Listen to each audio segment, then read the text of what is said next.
And a very good morning to you. It is 7 a.m. Thursday, October 2nd, 2025. Welcome to On New Jersey Mornings. I'm Ken Rosato, and we will take your calls at 888-658-0234, 888-658-0234. It's going to be a beautiful early fall day today, mostly sunny, highs in the upper 60s. We head to meteorologist Mike Favetta with the first check of the Thursday morning Garden State forecast. So, Mike, this is like yesterday, just a degree or two cooler, maybe, something, Mhm. something.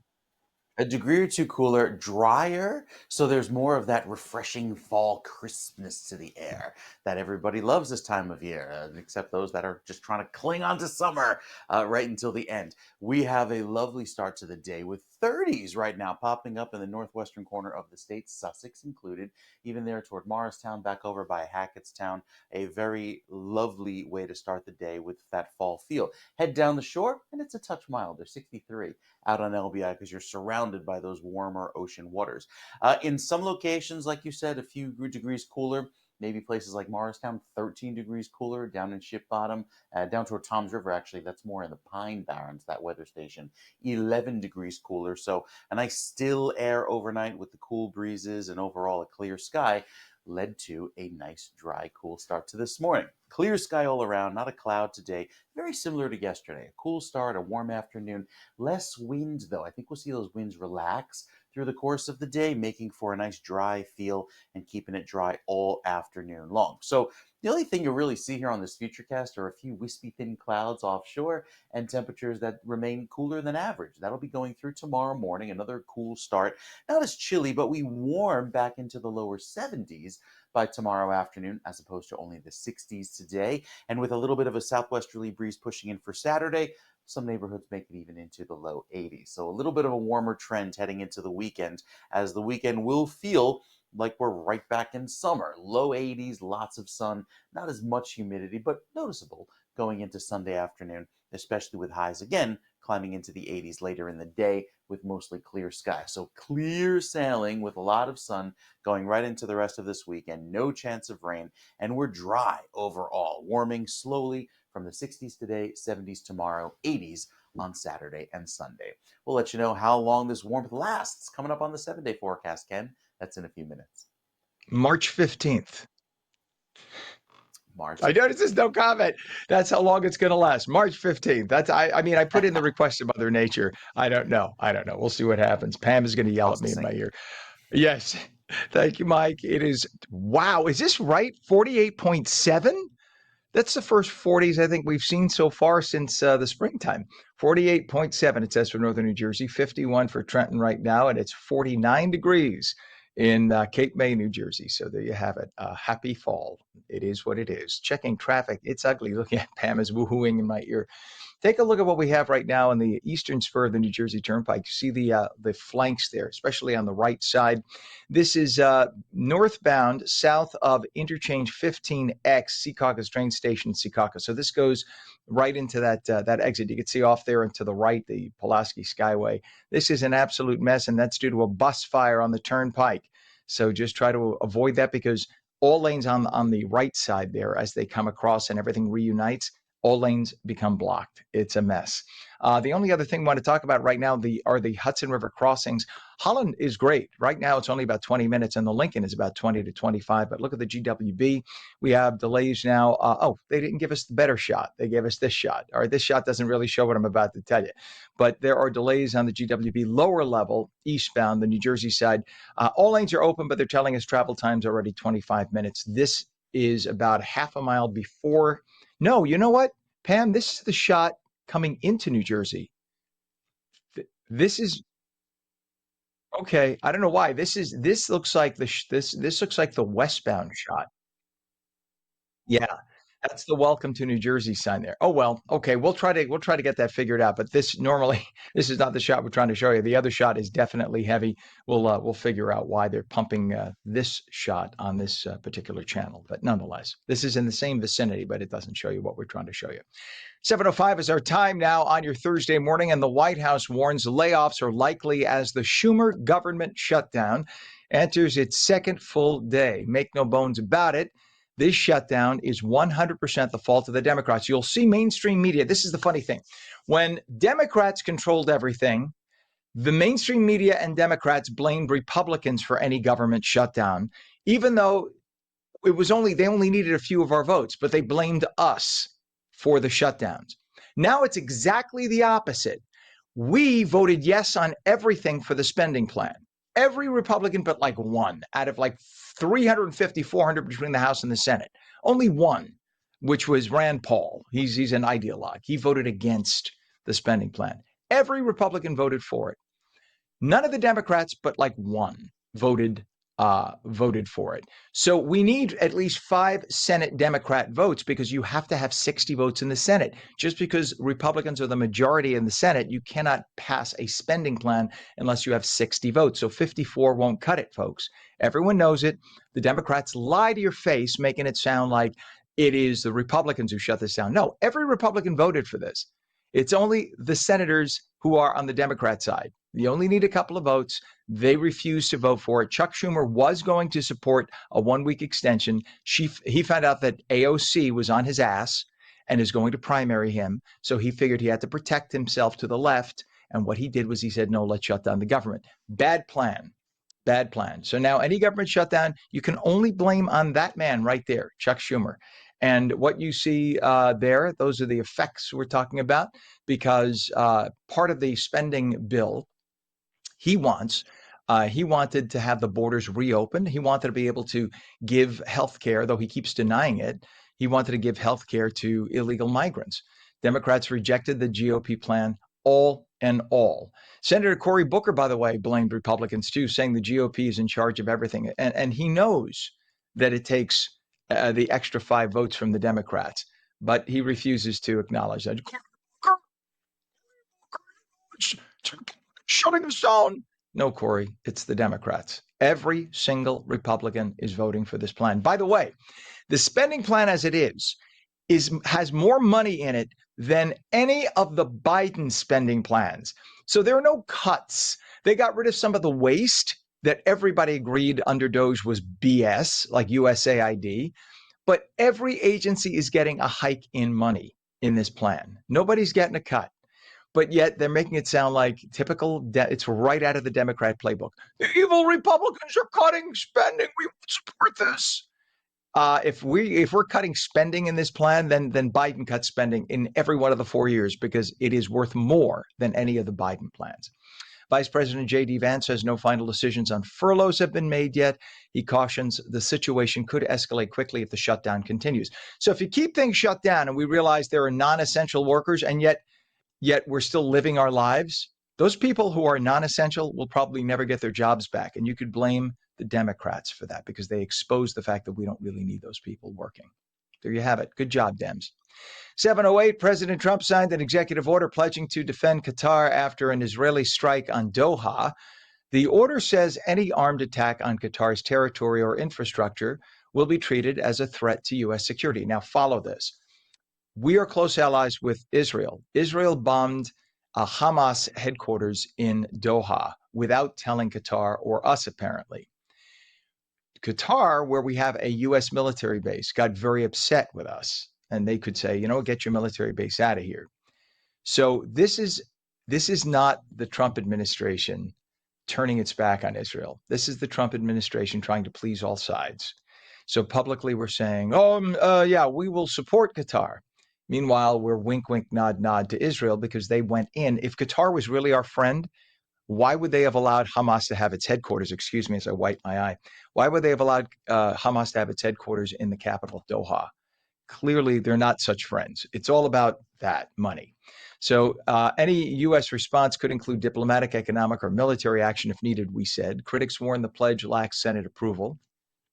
That's the key, and could be overturned by a future president on purpose. It's a public acclamation of defense of Qatar, but our defense will be with Israel no matter what, always. And that's a good thing. They've always been our ally in the Middle East. 7:10, an explosion rocked a Bronx NYCHA building in Mott Haven, causing a partial collapse early yesterday morning. This happened just as the show was ending yesterday, so we got the alert as we were going off the air. Look at the side of the building sheared off. The whole side, top to bottom, sheared off. It is amazing that nobody got hurt or killed. Nobody, not even anyone on the ground. Nobody. Now, officials believe what happened was way down in the basement in the boiler, there was a blast. There was some kind of a leak. Look at that. It's crazy. They believe there was some kind of a leak in the basement by the boiler. And they believe what happened was that caused the chimney shaft to collapse, and that triggered the whole that right there to happen. So it started in the basement, and that weakened the foundation. Then everything just crumbled down after that. So that's what you got there. Miraculously, again, no injuries or deaths. The residents had to be evacuated and checked out. Investigators now working to figure out the definite cause and to stabilize the building so we can maybe get people back, but that's going to take some time. As they say, that's going to be a meeting right there.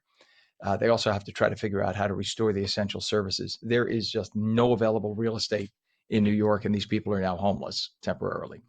7-Eleven world-renowned conservationist Jane Goodall has died at the age of 91. She passed away of natural causes while on a U.S. speaking tour. Goodall's imagine that. Let me stop. The woman lived in jungles among chimpanzees, literally lived with in a pack of chimpanzees. They accepted her as one of them. And she survived 95 degrees, mosquitoes. She comes to the United States. I'm sorry to laugh. I'm just because of the craziness. She comes to the United States to go to a speaking tour, and this is where she dies. Well, she was 91, rest her soul. She literally helped rewrite science books with her research. But I will say this, some of the things she did say about humans, she literally became part of the simian group. She was saying that life would be better if not for humans, basically. She was an advocate for letting our race die off. So, Jane, you spent a little too much time with the monkeys. But nonetheless, she did learn a lot about chimpanzees and apes, etc. And we thank her for that. May she rest in peace, and she will be remembered as a tireless advocate for animals. 712, you have to see this video. The Kilauea volcano, look at that in Hawaii.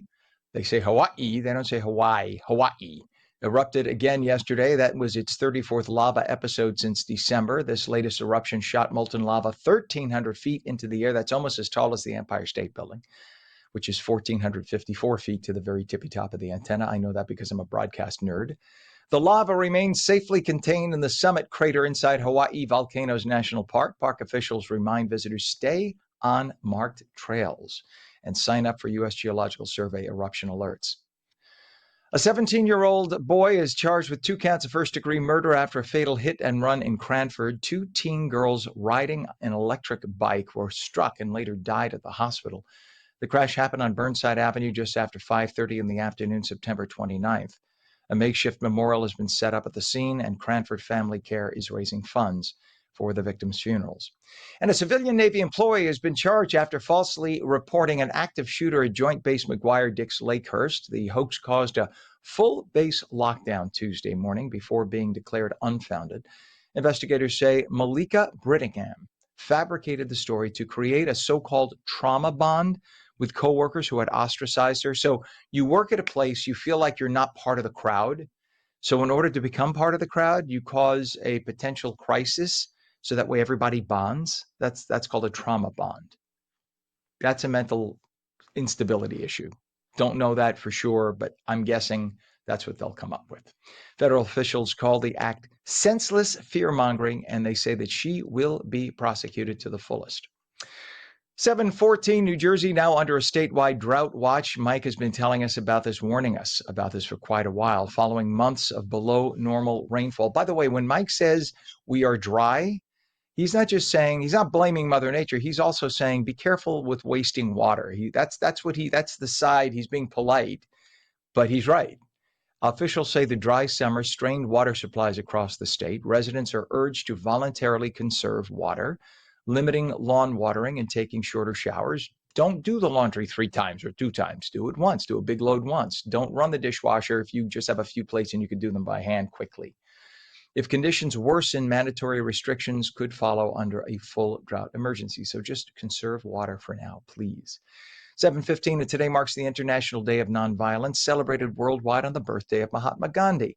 The day honors Gandhi's legacy and reminds the world of the power of peace in a time of rising division and conflict. Designated by the UN in 2007, the day promotes a global culture of tolerance, understanding, and nonviolent action. The message is clear: meaningful change can happen without hate or harm. Tell that to some of the people on the far left these days. As Gandhi said, nonviolence is the greatest force at the disposal of mankind, especially with all the recent attacks.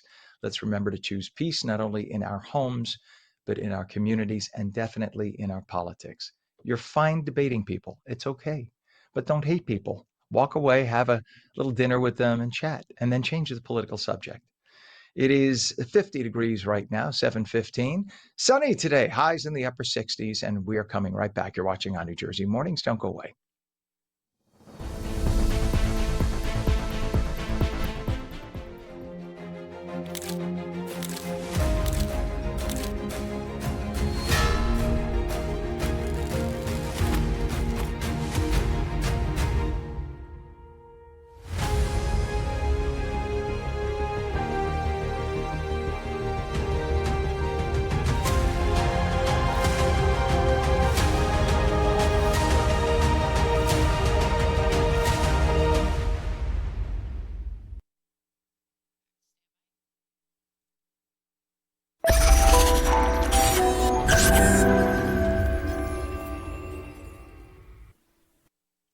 Welcome back to On New Jersey Mornings for your Thursday. I'm Ken Rosato. It is 7:16. We're taking calls at 888-658-0234.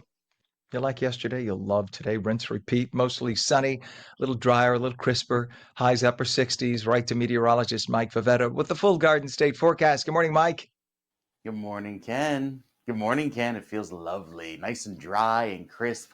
A little bit of frosty feel in the northwestern corner of the state, where there's a frost advisory just across the border there in Pike County. So bordering those towns along the western corner of Sussex County. A really chilly start to the day, bringing back lots of sun this afternoon and warming throughout the rest of the day. So you'll feel the cool breeze this morning, but by the afternoon, all that sun will warm us right back up into the mid and upper 60s, which is closer to where we should be. That's a few degrees less than we're used to through the first few days of October, but nothing but clear sky up and down the East Coast. We're staying nice and dry. Even a few clouds out in the Midwest, not going to bother us today.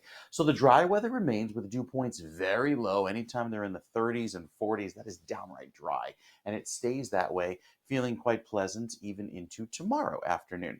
By Saturday, that's where the winds begin to push in some slightly more humid weather. I mean, certainly dry for October, so it'll still feel comfortable, but not as bone dry going into the weekend. Then Monday and Tuesday, a few clouds try to come back, maybe get a sprinkle. By Wednesday, it's a very weak passing system that moves on through. Might just be a few light showers by midweek, and then it clears out once more for the continued clear weather going into next weekend. So our weather forecast for this weekend, again, feels like summer. Just like last weekend, we'll have temperatures in the 80s. It'll feel quite pleasant, 80 degrees at least both days, maybe even a little bit warmer, with a lovely west-southwesterly breeze. We'll tell you more about next week's weather on the 7-day. It's coming up, Ken, in just a few minutes. All right. Thank you very much. Appreciate you, Mike. It is 7:18 right now, 47 degrees in northern New Jersey, and it is 48 degrees Cape May and 51 in Trenton. Pam, if we can, try to bring up that New Jersey Turnpike again. It is the one which is by the Southern Mixing Bowl. You know that one? So, yeah, there we go. So, look, they're stopped now. And they're stopped there on those lanes in the extreme right and extreme left because there was let's see, what was this one? There are two different issues here. So this one was a bus fire on the New Jersey Turnpike Eastern Spur northbound south of interchange 15X by the Secaucus train station in Secaucus. The right lane is blocked, and this is the result, although now the video is frozen. But that is not our fault. We will get that. We will get that updated. Of course, the video just froze. Nonetheless, that is a big problem. If we could switch right over to the GWB, Pam. There we go. Come back. You come back to us. That is a problem with with their system, not us. We talk Hudson River crossings. We still have a gridlock alert week in effect through tomorrow, and that is because the world leaders have gone home, but their employees are still at their appointed embassies in Manhattan. So right now we are told that there is a lot of gridlock in Manhattan, and you want to try to avoid driving in, take mass transit if possible, or work from home. The Lincoln and Holland are reporting 25 minutes. Actually, the Lincoln is 25 to 30. The Holland is 20 to 25. GWB upper and lower levels. Let's see if we have. They still didn't give us the good shot. All right, so take our word for it. The GWB upper and lower levels now telling us 30 minutes in, but you can't see it from this because this is once you get into New Jersey. So we'll try to figure out what's the deal with that. It's 7:20 right now, and two New Jersey public school teachers are suing the NJEA over political spending. $40 million in union dues were pumped into campaign coffers for union president Sean Spiller's failed gubernatorial campaign. The teachers say the union broke their trust and violated rules on political contribution. So here you work hard, you donate money because you have to be part of the union. To teach, you have to be part of the union, right? You are forced to pay those dues. They get taken right out of your salary. And you have no say in what happens. So the union takes those dues and pumps they'll say, we got to vote. Yeah. They pump the dues into their president, which sounds a little shady, a little suspicious, into their president running for office. And he loses the primary miserably, like last place miserably. And then you're $40 million in the hole. Well, the NJEA denies any wrongdoing, calling the lawsuit baseless and without merit. I don't know. We'll see where this goes. But it seems, let's just say everyone's innocent until proven guilty. We'll see what the investigation pulls up. But it seems a little suspicious when the head of the union is running for something and all of the rank and file has to pay money to support the head of the union. And it by the way, got him onto the stage, the debate stage, because of the money. And he did not raise that money from rank and file New Jersey members, people who are citizens. It was just the union. So that's why other candidates were really upset with that he didn't earn the money the way everyone else did. So we'll see where that goes. It's New Jersey, and they're all Democrats, so I'm not holding my breath, but we'll see. 722, another lawsuit now. New Jersey is suing Pfizer, Johnson & Johnson, and others over toxic waste in Morris Plains. The DEP says groundwater at the site is still contaminated decades after the plants shut down. The lawsuit targets both polluters and real estate firms that allegedly knew about the contamination and didn't say anything. Pfizer says it will defend itself, while the Department of Environmental Protection says it needs more funds to protect public health and clean up the water supply. It is 722. At least 6 North Carolina beach houses crumbled into the ocean since Tuesday as hurricanes Umberto and Imelda roared past the East Coast. Now, you see this mess?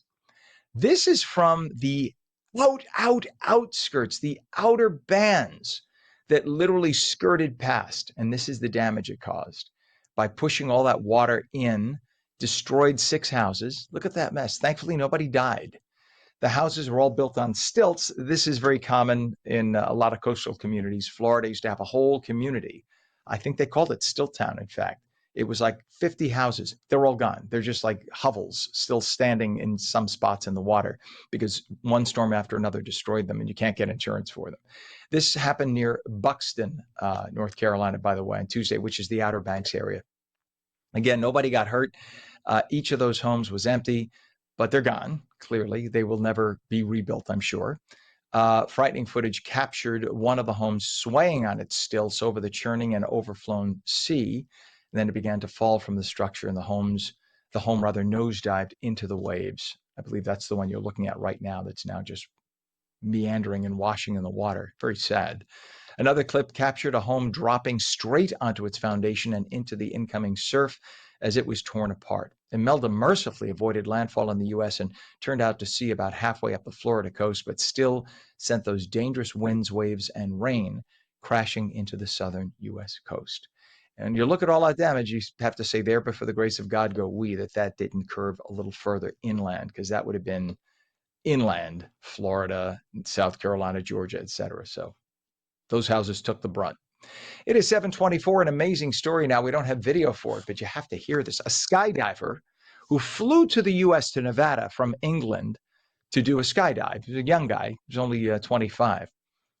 He was doing a tandem skydive with an instructor, and each had a parachute on, and each parachute failed while they were 11,000 feet in the air. Do you follow this? I'm terrified of the idea of heights, and I have claustrophobia too. So I'm having issues telling you this story.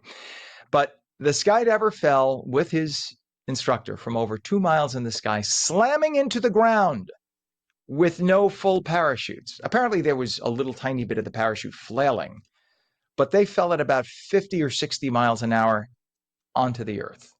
They both survived. 25-year-old Mitchell Deacon must have a guardian angel because his body hit that desert floor from 11,000 feet in the air. The only fracture they could see at first was his pelvis. Now they're saying he may have fractured a rib. 11,000 feet. People die falling off a ladder 7 feet in the air. Think about that. So Deacon flew here from the UK, jumped with that instructor. The instructor, sadly, is in critical condition, but he too did survive the fall. So say a prayer for him. A GoFundMe has been set up to help cover medical expenses. I don't know about you, but for me, I'm perfectly fine on terra firma. Don't need to jump out of a perfectly good plane. Not needed. 726, former New York Governor Andrew Cuomo apologized to Jewish New Yorkers for lockdowns that he imposed during the COVID-19 outbreak 5 years ago that banned large gatherings, closed schools, and disrupted religious traditions. Take a listen.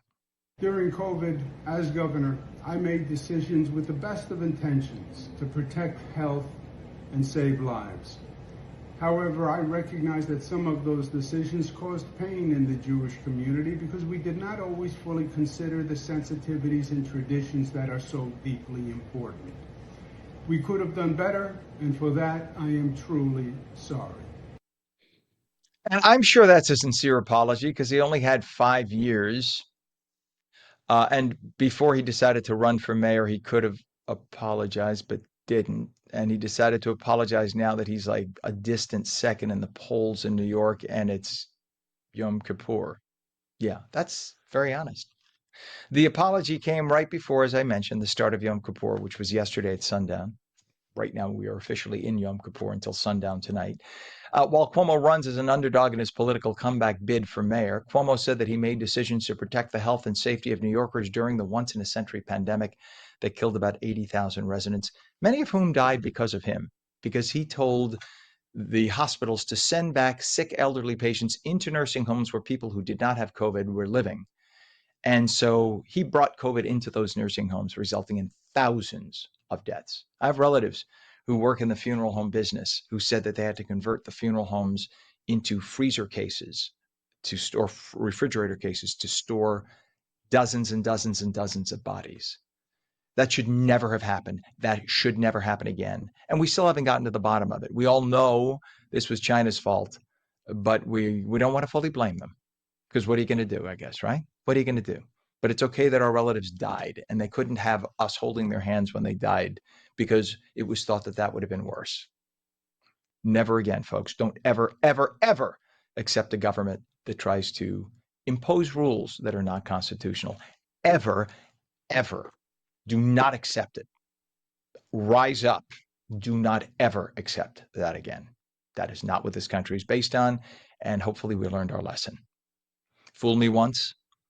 728, President Trump announced the National Guard troops are now in place in Portland, Oregon. Trump says the federal troop deployment is to protect ICE facilities and to combat Antifa. Antifa doesn't seem very anti-fa. That's anti-fascist. They seem very, very pro-fascist, actually.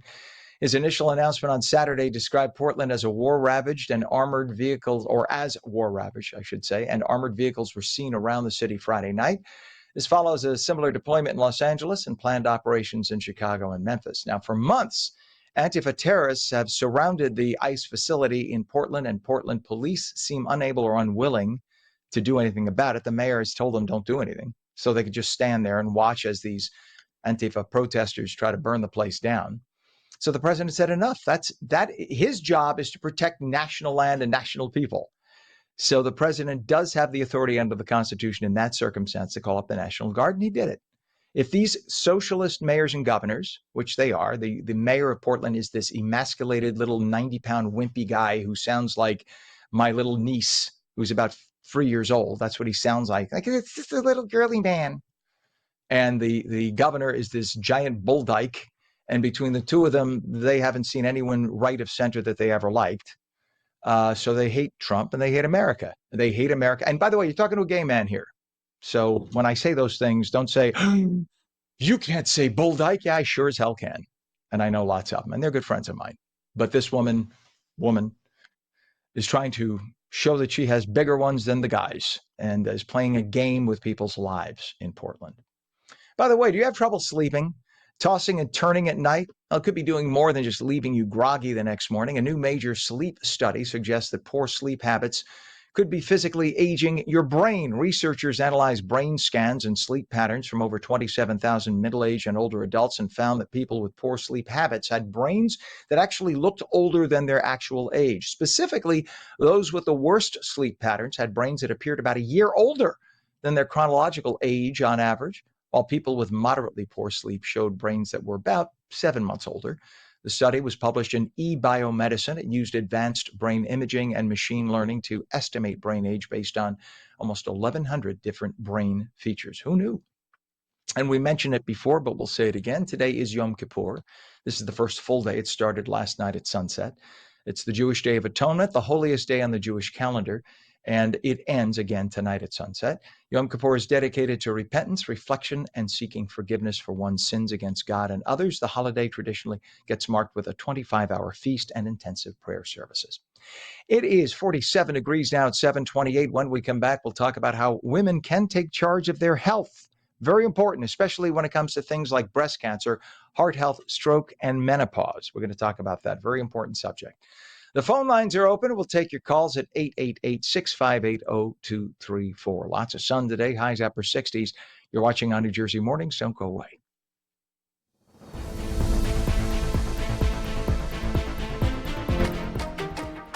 Hi, I'm Jeanette Hoffman, host of Energy Matters.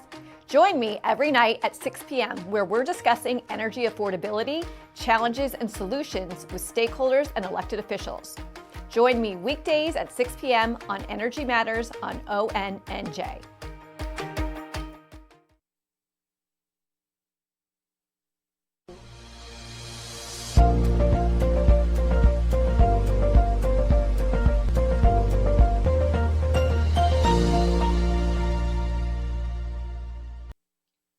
Very good morning to you. It is 48 degrees right now. It's 7:32. I am Ken Rosato. Welcome back to On New Jersey Mornings, Thursday, October 2nd. Sunshine today, highs upper 60s. Meteorologist Mike Favetta has the detailed Garden State forecast. Good morning, Mike. Good morning, Ken. Love this time of year when you have those cool starts in the morning, right? Nice and dry and chilly. And then by the afternoon, it's like a different day. It's gorgeous. It's warm. It's sunny. It'll feel fantastic. You can thank the humidity or the lack of for that, which is allowing for those big temperature swings from just a few hours. So this morning, we start off in the 40s back in the Pine Barrens. However, you head toward the shore, it's closer to the 50s. And by this afternoon, we're up around 70 degrees, at least over in Camden and Salem. So a little bit warmer through the end of the day with that milder feel, thanks, of course, to all of that sunshine. Now, with today feeling a little cooler than average, we'll only be in the upper 60s. All that sunshine going to warm us up very quickly from the 40s up in northern New Jersey all the way into the 60s later on. There are the remnants of Imelda swinging out to sea very quickly, so that will keep us nice and dry as we just have a lovely northerly breeze, high pressure taking over, giving us our pleasantly cool weather through this afternoon, and then a little bit warmer tomorrow, back in the low 70s statewide. I think tomorrow evening, another cool evening with a dry start to Saturday, and then by Sunday, look at how we're back in the 80s. So a little bit warmer each and every day heading into next week. With that high pressure that moves in for the weekend, it keeps our skies nice and clear. Could give us a few clouds, I think, early Friday morning. But beyond that, we're dry. And as it settles in across the Northeast and positions it just to our south of New Jersey, that brings back a southwesterly wind, and that's what pumps in the mild air for this weekend. So a really pretty feel going even into Monday, that lovely October weather that you know and love. Now, with the temperatures climbing back into the 80s and staying there throughout the weekend into next week, it is a little bit warmer than usual, especially by Tuesday, getting up to 81 degrees. But I think Wednesday, that's our next chance for rain, a whole 6 days away. So it takes some time to get some wet weather around here. And obviously that drought continues even across southern New Jersey, which isn't as bad. It's not as severe of a drought across the shore points because you got a lot of rain with several rounds of wet weather over the last few weeks. Northern New Jersey has been drier. I think you'll have to wait until Wednesday for the next chance of rain as well. So a lovely feel all around. Great weather this weekend, Ken. Looking fantastic until we wait for some much needed rain about a week away. All right, let's hope. We definitely need it. We don't want to go into the winter that dry, certainly. Thank you very much, Mike. 7:35 right now, 49 degrees northern New Jersey, 51 in Trenton. And in terms of traffic, still have this mess on the Turnpike. This is a disabled bus on the Turnpike Eastern Spur northbound of interchange 15W I-280 Kearney. Center lane is blocked. Now, those two lanes, the extreme right and extreme left, they will reunite up above just by the Pulaski Skyway. So that is where we have the issue. That's why both of those sides are bumper to bumper. That's going to take a while to get a disabled bus out of the way. So give yourselves a lot of extra time if you're traveling through that area, please. We have an overturned vehicle also, and a vehicle off the roadway, New Jersey Turnpike northbound, north of Interchange 2. That's way down south by Route 322, East Greenwich Township. Oh, wait a second. Is there an East Greenwich? Now I'm confused if they're talking about Connecticut or if they're talking about New Jersey. We'll have to check. Pam, you have to check that for me, please, while we're on. We have a bus fire on the New Jersey Turnpike Eastern Spur. We just told you about that. They have it reported twice here, so we got an issue with that. We have delays on the Garden State southbound. Exit 149 in Bloomfield to exit 147. So it's about a 2.5-mile delay going southbound on the Garden State Parkway. And right now, your Hudson River crossings, we're told the Lincoln Tunnel is about 30 minutes across, 25 at the Holland. And our GWB, even though they're showing a different angle, we don't know why, but this is about a 25 to 30-minute crossing time into Manhattan. This is the opposite angle you're looking at once they come into New Jersey, but we'll try to figure out why they're doing that. Dr. Sharyn Lewin is the director of the Division of Gynecologic Oncology at Holy Name. The doctor is helping lead two major health events in North Jersey this October. Holy Name's Women's Health Symposium. It's on October 19th in Englewood Cliffs. And the Lewin Fund's 6th annual Walk for Women's Cancers on October 5th, and that's happening in Paramus. Now, she's here to talk about how women can take charge of their health, especially when it comes to things like breast cancer, heart health, stroke, and menopause. And we say good morning to you, Dr. Lewin. Good to have you on. Good morning, Ken. Thank you so much for having me. You bet. And I know that with certain illnesses that are the symptoms are different. They present themselves differently with women, right? Like heart health. I only know from my own family how a man could start feeling chest pains and have issues with their heart way in advance, and a woman may not even realize they're having a heart attack, right? So let's talk about how important it is for women to be proactive with their health, more so than even men. Exactly. And that is the whole point of our symposium on October 19th, is to really focus on prevention. Holy Name has been in the community now for 100 years. And so we're celebrating taking care of women and patients in the community for 100 years. And so the focus of the symposium will really be on prevention. And the 5 most common, health concerns for women: stroke, heart disease, for example, cancer, and things that women can do to help prevent these things and recognize the signs and symptoms. And very, very important. And I'm thinking of some of the women in my life, many of whom were actually in the medical field. I have a friend who was a nurse who died of colon cancer because she started getting symptoms right at the beginning of COVID and put off getting to the doctor because she was busy helping everybody else as a nurse. And then by the time it was time to go to the doctor, we had shutdowns, lockdowns, and she lived 5 years. But that's what kills me. It's like women, and yes, I'm going to paint with a broad brush. Women tend to be much more caring of others, but they need to really care for themselves too, right? It's like the men in Yes, the house. I'm really painting with a broad brush. The men in the house rely on the women to baby them, right? yes, Because yes. without women, men are babies. I'm just saying it. I acknowledge that. And men would die if not for women, because women they do everything. God bless the ladies in the life. So that's why it is so important you're doing this. So talk about the Walk for Women's Cancers and how essential this is to help raise Well, funds and to help also raise awareness. Well, Ken, thank you so much for saying that. So, our 6th annual Walk for Women's Cancers is this Sunday in Paramus. And so I hope people will still join. You can register. The weather looks beautiful. We're raising funds to help women with cancer in terms of innovative research, psychosocial support programs, education and prevention. It's really a wonderful activity and event to culminate the whole community. You can bring your children. We'll have massages and snacks and DJs, and it's really a really fun event to bring the whole community together. And just what you said, data definitely shows that women are more apt to prioritize everyone else in their lives rather than themselves. They don't recognize the signs and symptoms of cancers. They don't do preventative things.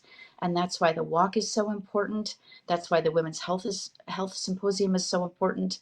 And these events will really help highlight the importance of prevention, taking care of yourself, and really having, ample time to talk to experts in the field. Amen to that. And how about, doctor, for women in their 30s and 40s? What are some early signs they really need to watch for, especially when it comes like things like breast cancer or heart issues? Well, that's a great question. So, a big focus of the Women's Health Symposium will really be obesity and lifestyle issues, because we do know, for example, that obesity is now a cause of about 13 different kinds of cancers. So, there are Mm. a lot of lifestyle issues that young women can start doing in their 30s. Also, a lot of preventative things like the HPV vaccine, pap smears, seeing the gynecologist, a lot of different things that can be done. The great thing about the Women's Health Symposium on October 19th, we'll have a fantastic panel. We're also having an expert to come talk from Mount Sinai about menopause, and then breakout sessions so participants can really have one on one time to learn in depth about different topics that are interest to them and ask questions. Things also like gut health. I can't stress the importance of nutrition for young women, for all people, not only just women. But the focus of this event is really on women. I love that you're talking about that, and I love that you talked about gut health. We just had the story the other day about the 117-year-old woman and who's the oldest on earth. And one of the things she talked about, she still talks about, is the fact that she eats raw homemade yogurt every day. We're not talking about the stuff you find with all the sugar and the colorings in the store. The raw, real yogurt, putting all those probiotics in her gut every day. Isn't that where the majority of our defenses come from, right? With Yes, the bacteria in our gut. absolutely. We have a phenomenal person who's speaking about the microbiome and gut health. And yes, we just want to empower. Well, the focus of this symposium is women, but we really want to empower people to take control of your health. I think people don't realize there's so much that can be done to really take control of your health to help prevent heart disease, cancer, stroke, mental health disorders, and that's really the focus of the symposium. Nutrition and gut health is a big part of this. So there are a lot of things that people can do to take control of your health. Please do register for our symposium on October 19th. It's a free event in Englewood Cliffs. You'll learn so much. We really want to empower you to take good control of your health and prevent cancers and other health conditions. And we'd love you also to participate in our Walk for Women's Cancers. We just Mm. finished Gynecologic Cancer Awareness Month. We're moving into Breast Cancer Awareness Month. And it's a really important time to empower women to, make these healthy lifestyle choices. And we started talking about menopause there for a moment. Why is it that so many women, um, back, let me go back. When I was a kid, and I'm 58, women whispered about menopause like it was something to not talk about. And it's a part of nature. It's part of growing up and getting older, and it's part of life. So why is it that so many women are still feeling unprepared? Is it just still one of those things women don't want to talk about? And I know that there's a study that shows only 1 in 4 women feel informed about perimenopause. So why is that? And obviously events like this help close that gap. Absolutely. And our keynote speaker, Melanie Marin from Mount Sinai, is really a guru about menopause and will speak about that. There's been a lot of controversy in the literature and the data about the safety of hormone replacement therapy. Again, it goes back to women not prioritizing themselves, and not really being able to speak openly about these issues. But there's been so much data now about the safety of hormone replacement therapy and the importance of improving women's quality of life and their longevity. She's really going to dispel a lot of the myths and really talk about all the new data. And so it'll be a really important time to highlight the importance of the the health and the data for women in the perimenopausal and older age. Doctor, what is a website to register or get more information for the events?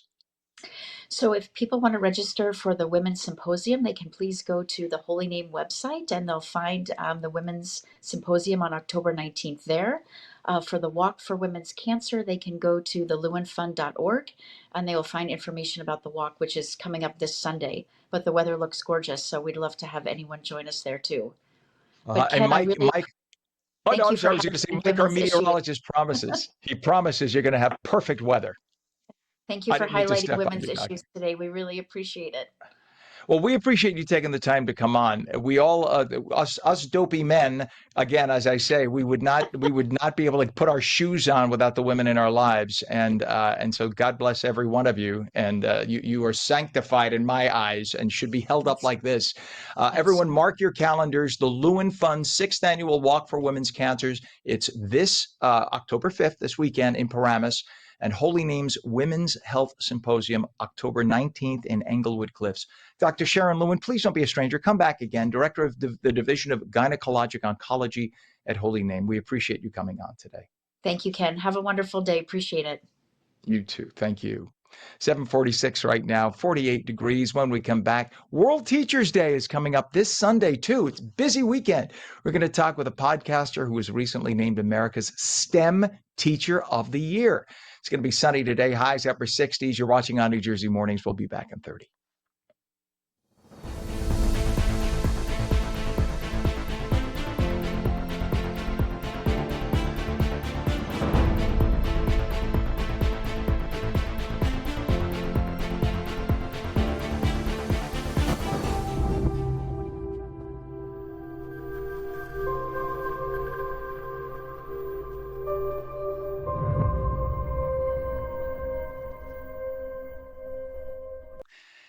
Welcome back to On New Jersey Mornings. I'm Ken Rosato at 7:46. Straight to meteorologist Mike Favetta with a check of the Garden State fall forecast. Good morning, Mike. Good morning, Ken. A very fall feel with nice, dry, cool weather this morning, warming into the upper 60s this afternoon. Mostly sunny skies all around, really not a cloud. I think if you look outside, you'll see just blue sky all across the northern part of the state. The dry weather remains with a little bit more rainfall than average, only at the shore points. The rest of the state bone dry. So that drought continues. We'll give you the drought update coming up in the next hour. Scientists are crunching the numbers with the hand-drawn maps there. But our forecast points to another quiet day, at least out in the tropics. There's this system coming off the coast of Africa that has a very low chance, may develop over the next several days. This one, which actually looks like something, still not anticipated to develop. So our forecast points to warmer than average conditions here in New Jersey right through the middle of October. Not as warm as down south, but most of the country features that very warm weather. And then I think equal chances of rainfall right through the first few days of October in through October 12th. So it's dry around here for this week, not anticipating any rainfall whatsoever until next Wednesday. In fact, we get a warm up on the way with highs that will climb into the 80s going into next week, even 81 by next Tuesday. And then even this weekend down the shore, temperatures cool off into the 70s, but it'll still feel lovely with any rain waiting until next Wednesday. So a lovely dry feel, lots of great weather. This is your quintessential October weather. You get to enjoy some of the fall foliage. Maybe if you're ambitious, you head down toward the beaches because it will be that warm. So great forecast all around, Ken. All right. Thank you so much, sir. We check our traffic right now as it is 48 degrees. That's a little oof when you walk out in the morning. That's a nice way to do it.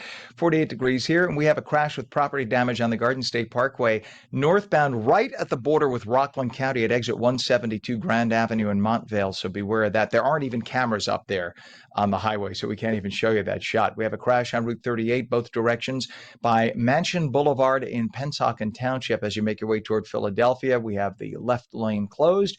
Disabled bus, New Jersey Turnpike Eastern Spur northbound by interchange 15W I-280 in Kearney. We've been showing you that all morning. That's a mess. And we have there it is. Thank you, Pam, for that. Look, Pam's quick on a draw. We also have an overturned vehicle and a vehicle off the roadway, New Jersey Turnpike northbound, north of interchange 2. And we have a bus on fire on the turnpike. Wow, the turnpike is busy. That's by 15X. So now we have, again, get this. We have a disabled bus at 15W and a bus on fire at 15X. Busy place the turnpike is today. So no matter where you go, you're hitting a lot of volume. Lincoln Tunnel and Holland are both 25 minutes across. GWB is about 35 minutes. And this is, yeah, we don't even have to show that shot anymore, Pam, because this is the shot once you get into New Jersey, not into Manhattan. They've switched them up on us for whatever reason. Just know that we have a gridlock alert week still in effect until tomorrow. So try to avoid driving into Manhattan if you can. 7:50 is our time. Elena Zakharova is the founder of Kid Laboratories and host of the Future Proof Kids podcast. She's on a mission to help teachers and parents raise the next generation of capable kids in a digital world.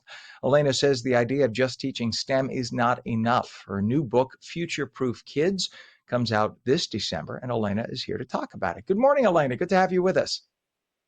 Good morning. Thanks for having me. I'm very excited to celebrate World Teacher Day. And you should be. And my mom was a teacher. My mother-in-law was a teacher. So I'm very excited for it too. God bless our teachers. And it's this Sunday. It's the perfect time to have you on. Congratulations on what you do. And what was it like spending your time teaching? So I have an interesting introduction to teaching. I actually started in tech. I was a 15-year tech professional. And then I went into teaching after I had my kids, a little bit part-time at my local church. And I brought all my STEM value, my tech value to the schools. I started teaching STEM courses, and it was amazing. It's one of those careers that you get way more from the students than you ever think you are in teaching them. Yeah, that must be exciting, especially when you're teaching a subject that you can see they're really enjoying and absorbing, and then you kind of play off each other's energy. What do you think is missing in most classrooms today?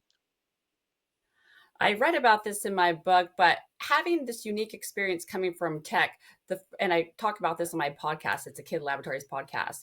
One thing that I recognized in the professional world was when I worked at IBM, a weekly cadence call, and we would commit to our goals, what money, or what I was a business development executive, what POs we were going to bring in for that week.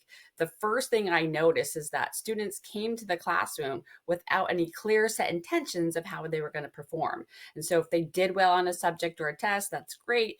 But if they didn't have a plan of action, how to meet some sort of goal that they outlined for themselves. So I helped them work Interesting. through that. Interesting. And that's, I mean, that one-on-one though is so essential to really see where they are and help pull that out. By the way, funny when you said IBM, my brother's been with IBM for 45 years, working out of Armonk. So it's know it well. Great corporation. What would you say are the hidden skills that kids need that oftentimes are overlooked? Right. And I do write about this in my book as well, Future Proof Kids. So there's the hard skills, or I call them the core skills that kids are going to need for the future. That's the digital literacy, that's the financial literacy. And the other skills I call power skills. This is critical thinking, this is adaptability. These are the type of skills, personal character skills. And that's why the first course out of the gate, I created a virtual course that I host over the summer in my Kid Laboratories portfolio of courses. Is called Goal Getter. And this is in parallel to what I saw deficient in the classroom of kids not really coming in prepared of how they're going to perform. So we take the time to teach kids 6 core virtues, the 24 character traits that are support these virtues, and then we define which ones are their value, which ones are their top character traits, and then how to create a goal portfolio of what they want to do for the next school year.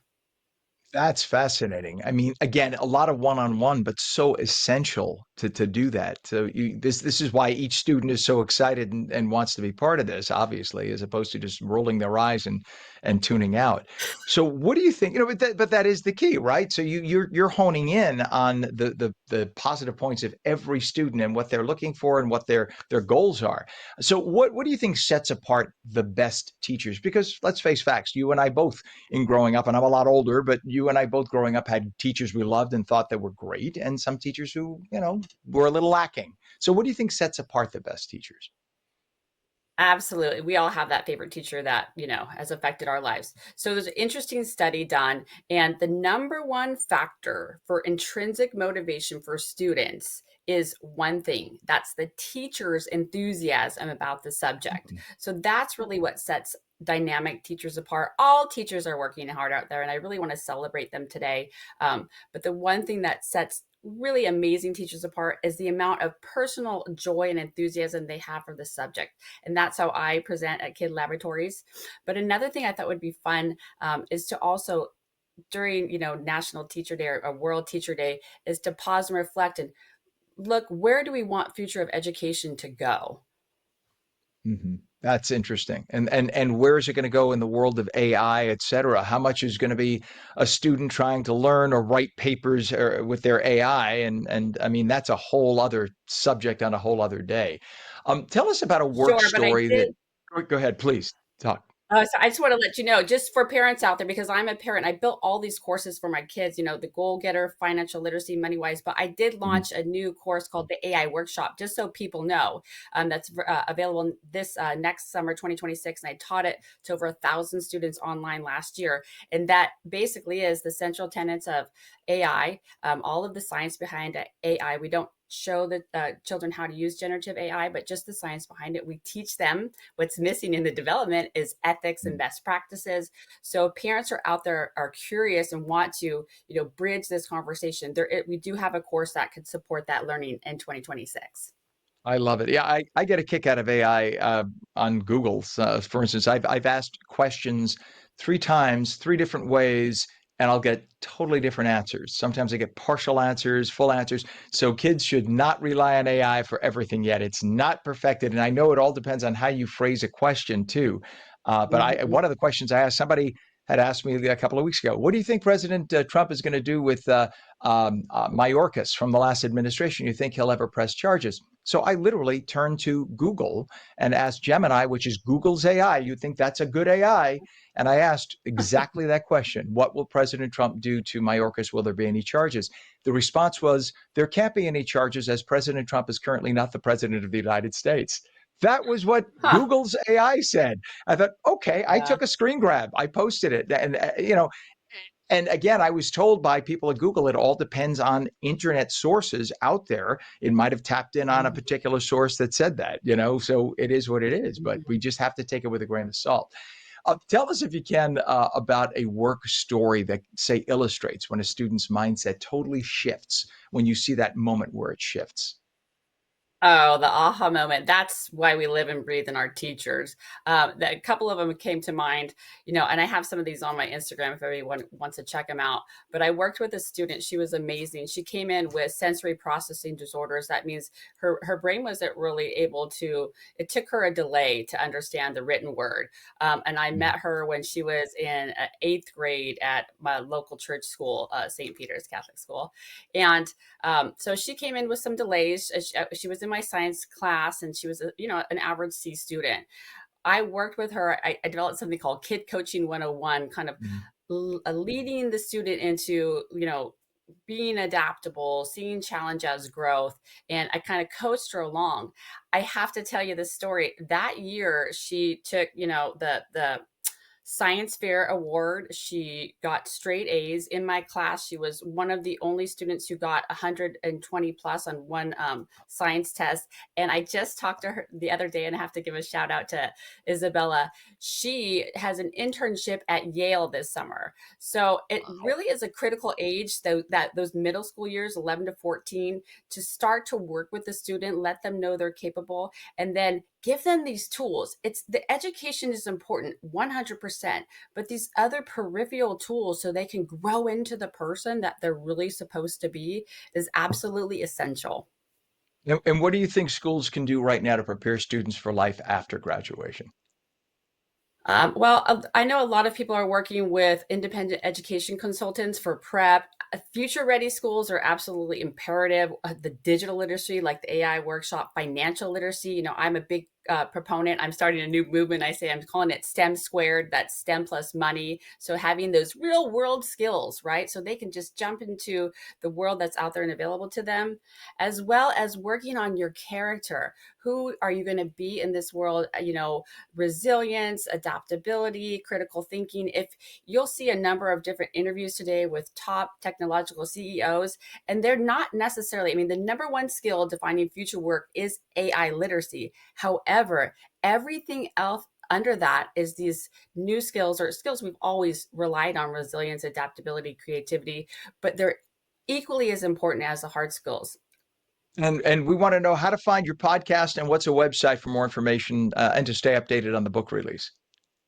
Please. Okay. So Spotify has kidlaboratories.com, be the light. Kidlaboratories.com is my website as well, at Kid Laboratories on Instagram. And then Future Proof Kids. And I just have to say this about the book because I'm so excited. It puts all of the courses that I teach online into one place so you can have these dynamic conversations with your kids. If you are nervous about doing that, because sometimes they have apprehension, we're not teachers at home, parents, I have inserted into every lesson 10 QR codes that you can watch a video lesson. So you can have this conversation with your child about AI, money, or character development. And if you wanted to support it with a video lesson, you can do that, as well as a workbook. So you can really put that learning to use in the written word. This is a great tool for grandparents. I've seen we've kind of doing some testing for the legacy conversation on finance. So it'd be a fun thing to pick up over the Christmas holiday and have as that interactive, intergenerational activity. Love it. The name of the book again, Future Proof Kids. It'll be out this December. She's the founder of Kid Laboratories and host of the Future Proof Kids podcast. And this is Elena Zakharova, amazingly positive person. Thank you for joining us this morning, Elena. Thanks so much for having me. I appreciate your time. You bet. Thank you. It is now 8:01. Our temperature 51 degrees. You're watching On New Jersey Mornings. And when we come back, big news for Jersey City's craft beer scene. You're going to want to tune in for that. We'll be right back.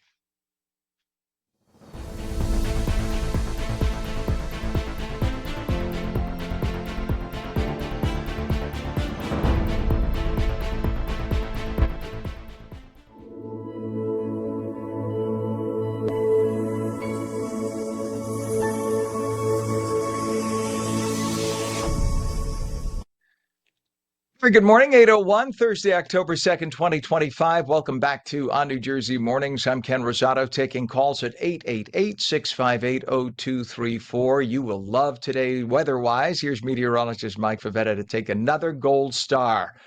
Good morning, Mike. Oh, thank you. I know so many gold stars this week, right, Ken? We've got the sunshine this weekend, the clear sky today. This is great weather. If you missed growing the basil over the summer, now is a good time too. The basil likes this cool weather that's upcoming for the next few weeks. Strawberries too, always good. And then you can do a strawberry basil mocktail, right? It's just in time for fall if you're not into the pumpkin spice, because it feels like that pumpkin spice weather up in Sussex. 39 degrees right now, starting in the 50s and low 60s at the coast. That, of course, due to a little bit of a breeze off of the water. So that's why toward Morristown it's 9 degrees cooler than 8:02 a.m. yesterday, and the dew points are nice and low, which means the dry air is here to stay. So with the clear sky throughout this afternoon, the winds are light out of the north and east, not as breezy as yesterday. You'll notice a light breeze, but they're basically still calm, still air tomorrow, and that'll make for a nice fast warm up into the afternoon. So 60s on the way for today, another coolish afternoon, and then we're back in the 40s to start the day tomorrow, climbing quickly to the 70s later on in the day. Without much air movement, that sunshine is really going to warm up the dry air through the end of the day. Saturday sees a little bit of a warming trend as well, back in the 80s statewide. So we're again 10 degrees above average by the time we get to this weekend, and it stays warm as well for Sunday, with those temperatures running nice and mild, back in the 80s throughout the afternoon. So a pleasant feel, mostly clear sky, maybe some high thin clouds by the end of the weekend, but overall looking just great. The next few days featuring that warming trend, starting this morning in the 40s, climbing into the 60s, 70s tomorrow, 80s on Saturday, maybe get up to 81 by Sunday. That'll look nice. We'll tell you all about the chances of rain for next week, because there is nothing until then. Those details in a few minutes, Ken. Look at you, all excited about that. All right, Mike, we appreciate you, sir. 48 degrees right now in North Jersey, and we have 51 in Trenton. It is 49 down in Cape May. In terms of traffic, we still have a lot of it. Crash with property damage, Garden State Parkway, right at the Rockland County border with New Jersey, exit 172, northbound Grand Avenue in Montvale. Left lane is blocked, and we have a crash on Route 38. Both directions by Mansion Boulevard, Pennsauken Township toward Philadelphia. All lanes are closed westbound, one left lane of the 3 lanes closed eastbound. Jersey Turnpike, three major issues going on right now. We have disabled bus on the Turnpike Eastern Spur northbound by interchange 15 WI 280. That's what you're looking at, the results of that right there. That's been there for about an hour, and it's causing massive problems.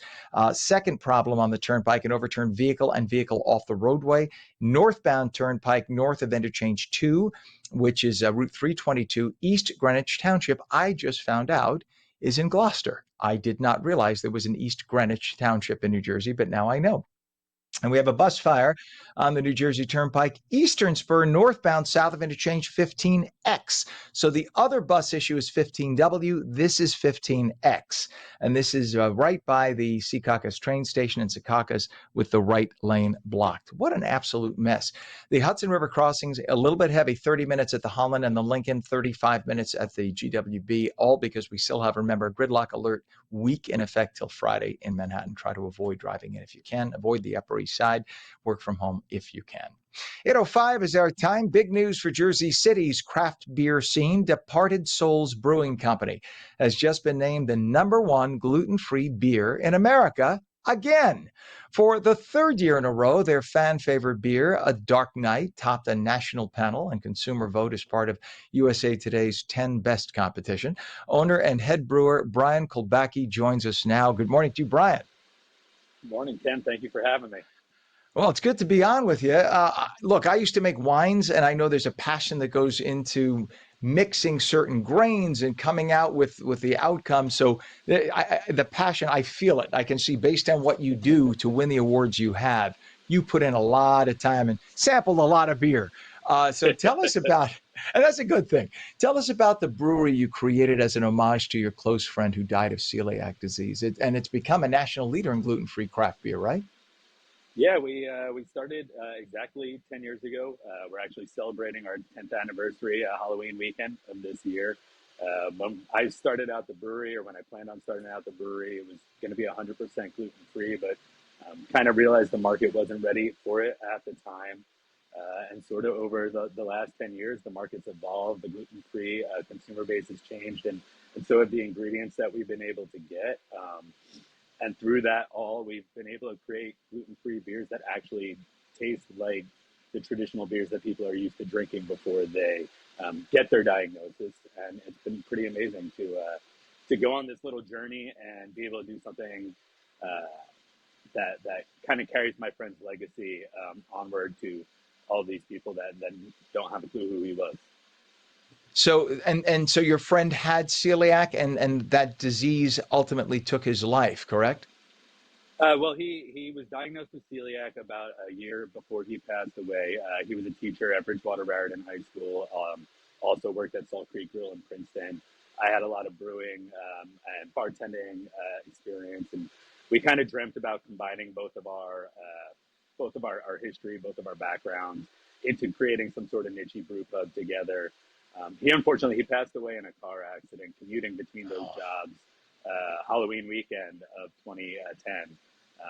So a lot of our anniversaries try and coincide with important dates in his life. We distributed our first keg on what would have been his 24th birthday. This year we're celebrating our 10th anniversary on more or less would have been the 15th anniversary of him passing away. So it's kind of sad. It's kind of morbid, obviously, but when you're doing something in memory of your best friend, I think you have to find a way to put a positive spin on things and find a way to celebrate these dates. And thankfully, our community, the gluten-free community in Jersey City, the craft beer community as a whole has really embraced who we are and that inspiration behind all these gray hairs. Yeah. Oh, how sad. I mean, yes, certainly it's sad that he lost his life, but you're celebrating life. When people come to a pub or a brewery, it's they want to unwind and they want to leave the stresses at the door. So I think what you're doing is a beautiful thing. It's a nice way to celebrate the life that he led and the memories and stuff. That's a nice thing. I have to ask you about the spelling of souls, Soles, because right away you hear souls and you think it's Souls in honor of your friend, but Soles is the plural in Spanish of sons. What's the connection there? So it's actually another way of sort of paying homage to Chris and to my family background. My parents met as first responders down in East Brunswick. They have a business down there.